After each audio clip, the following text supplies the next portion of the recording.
You think when you start a trade war, you get to control how it ends. You think when you impose tariffs on the world's second largest economy, they'll just accept the new terms and submit to your demands.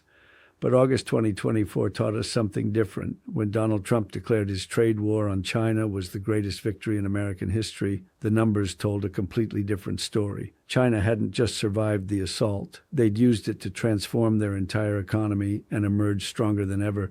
If that surprised you, stay with me. We don't deal in campaign slogans here. We follow the data. And the data reveals one of the most spectacular strategic miscalculations in modern economic history.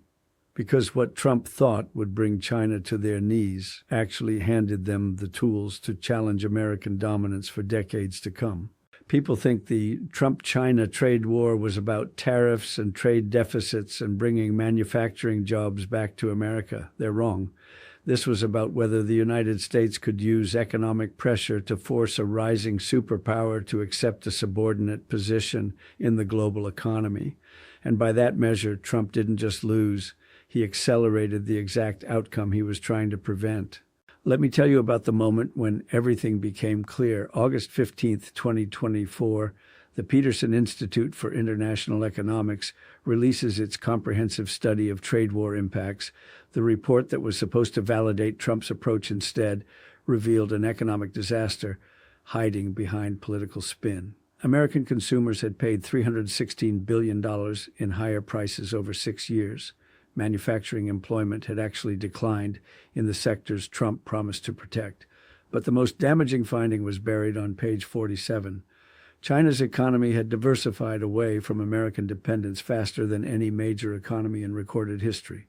While Trump was celebrating tariff revenue that American families were actually paying, China was quietly building the most sophisticated alternative trade network the world had ever seen. They weren't just finding new customers for their existing products. They were creating entirely new economic relationships that made American market access increasingly irrelevant. The timeline tells the story of a strategy that backfired completely. January 2018, Trump imposes the first round of tariffs on Chinese solar panels and washing machines. China responds with targeted retaliation on American agricultural products from politically sensitive states. Both sides escalate until trade volumes between the world's two largest economies collapse. By 2020, bilateral trade has dropped 37% from pre-war levels. Trump declared victory. China is begging for a deal, he announced repeatedly. They're losing billions. We're winning. But while Trump focused on short-term trade statistics, China was implementing a long-term adaptation strategy that would reshape global economics. They called it dual circulation, and it represented the most ambitious economic restructuring since their market reforms of the 1980s. Here's what dual circulation means in practice. China decided they could no longer afford to depend on export-driven growth tied to American consumption. Instead, they would build domestic demand sufficient to sustain their economy regardless of external trade relationships. Simultaneously, they would diversify their international partnerships to reduce dependence on any single foreign market. The numbers reveal how successful this strategy became. In 2018, Chinese domestic consumption accounted for 54% of GDP growth. By 2024, that figure had reached 73%. They hadn't just reduced their dependence on exports.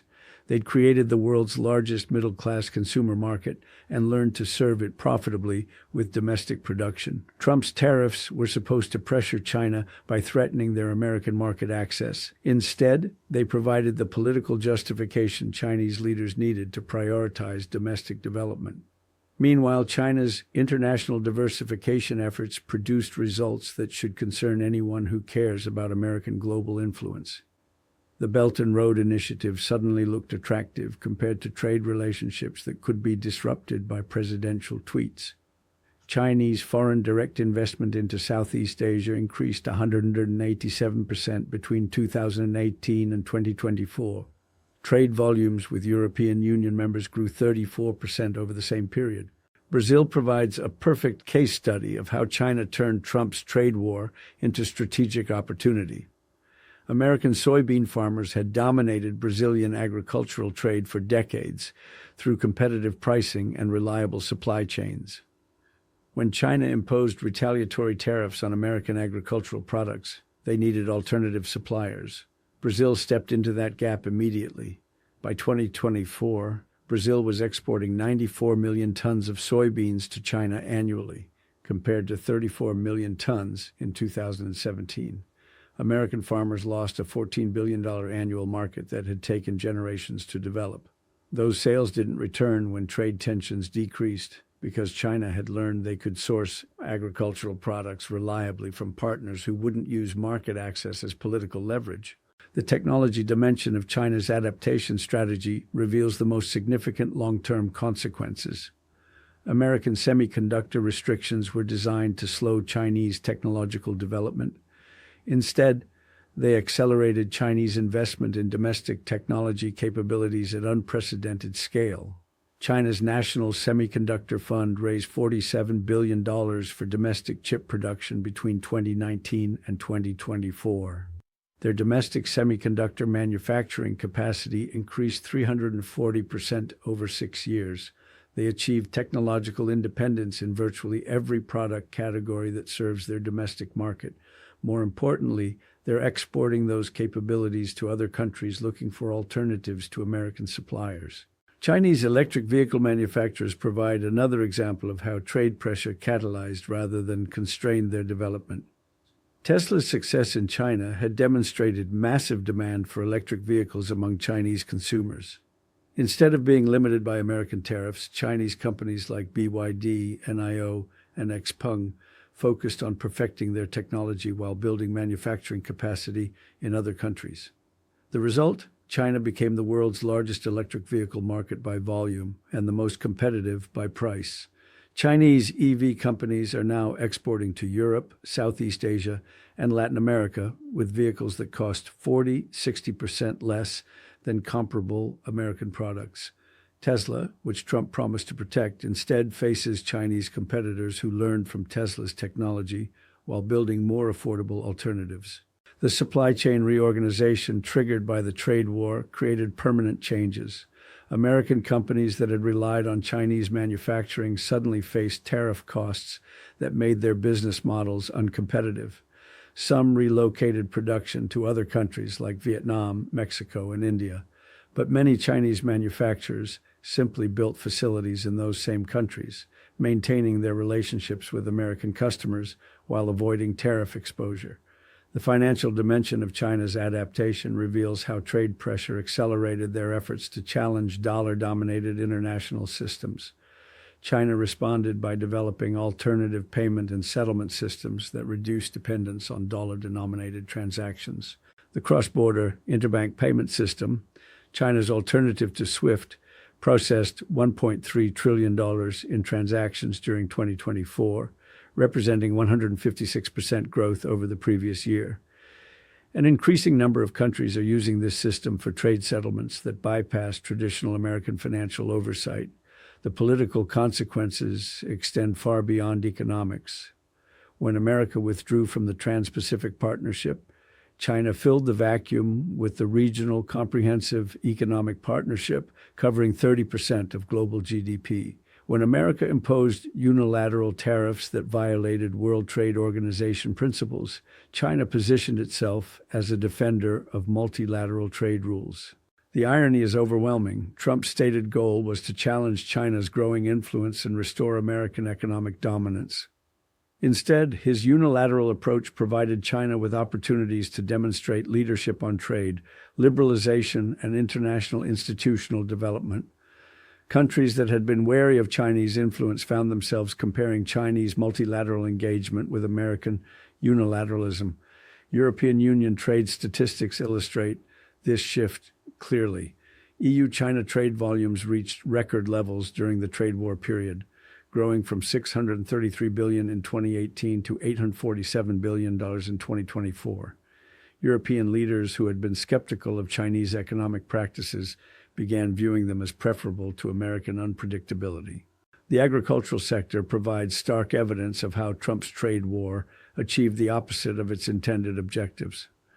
American farmers lost approximately $27 billion in annual export revenue to Chinese markets between 2018 and 2024.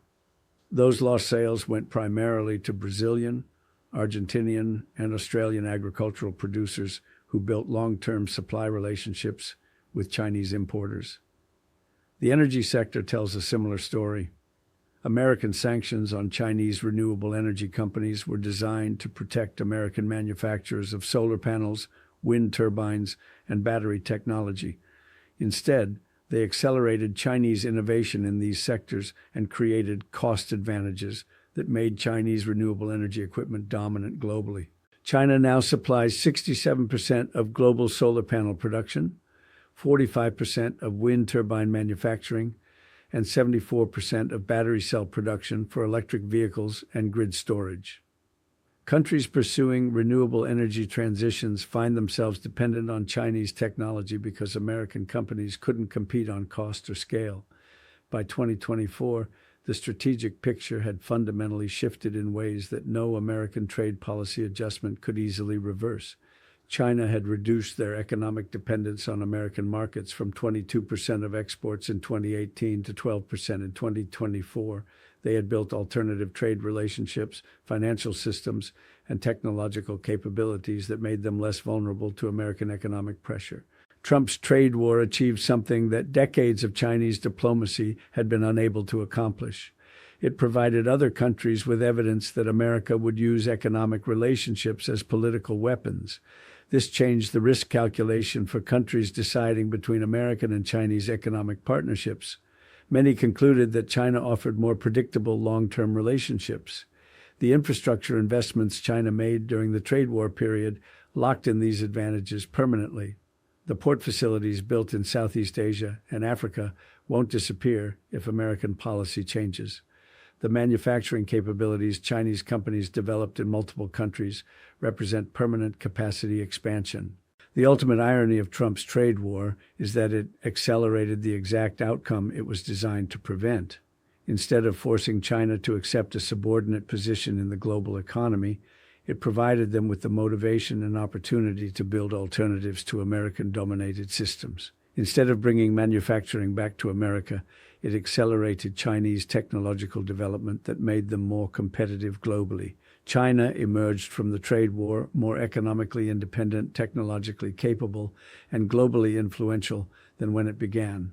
They had learned to thrive without depending on American market access.